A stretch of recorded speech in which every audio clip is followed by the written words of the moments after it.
৬৩ বছরের মধ্যে সবচেয়ে ভয়াবহ অগ্নিকাণ্ডের সাক্ষী হলো হংকং।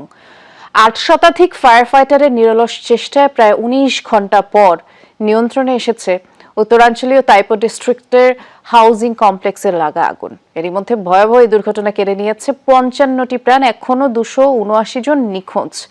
আগুন নিয়ন্ত্রণে আসায় নিখোঁজদের সন্ধানে তল্লাশি শুরু হয়েছে। ভবনে দাহ্য পদার্থ রাখার অভিযোগে কনস্ট্রাকশন কোম্পানির ৩ কর্মকর্তাকে আটক করা হয়েছে। বুধবার স্থানীয় সময় বিকাল ৩টায় সূত্রপাত। এরপর টানা প্রায় ১৯ ঘণ্টা জ্বলেছে হংকংয়ের তাইপো ডিস্ট্রিক্টের ওয়াংফু কোর্ট হাউজিং কমপ্লেক্সে লাগা আগুন। ৮টি ব্লকে প্রায় ২,০০০ ফ্ল্যাট রয়েছে ওই কমপ্লেক্সে। কিছুই যেন আর অবশিষ্ট নেই। ৮ শতাধিক ফায়ার ফাইটারের নিরলস চেষ্টার পর আগুন নিয়ন্ত্রণে আনার দাবি করেছে কর্তৃপক্ষ। তবে এখনো ভবনের বিভিন্ন স্থান থেকে বের হচ্ছে ধোঁয়া। ২৭০ জনের বেশি নিখোঁজ মানুষের সন্ধানে শুরু হয়েছে অভিযান। দগ্ধ ও আহতদের মধ্যে অনেকের অবস্থাই আশঙ্কাজনক। হংকংয়ের সরকারি তথ্য মতে গত ৬৩ বছরের ইতিহাসে এটি দেশটির সবচেয়ে ভয়াবহ অগ্নিকাণ্ডের ঘটনা।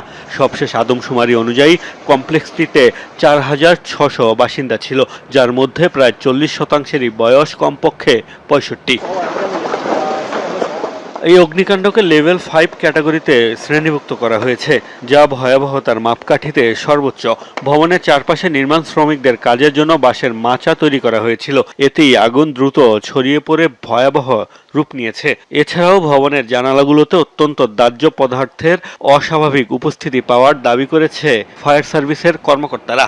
এর জেরে কনস্ট্রাকশন কোম্পানির ৩ কর্মকর্তাকে আটক করা হয়েছে। আগুন দ্রুত ছড়িয়ে পড়ায় প্রাণ বাঁচাতে খালি হাতেই বের হতে হয়েছে কমপ্লেক্সের বাসিন্দাদের। অনেকেই হয়েছে নিঃস্ব। রাত কেটেছে শেল্টারে খোলা আকাশের নিচে। কেউ কেউ স্বজন প্রিয়জনদের খোঁজ না পাওয়ায় সময় কাটাচ্ছেন আতঙ্কে।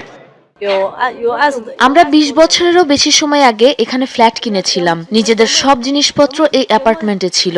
সব পুড়ে গেছে, কিছুই অবশিষ্ট নেই।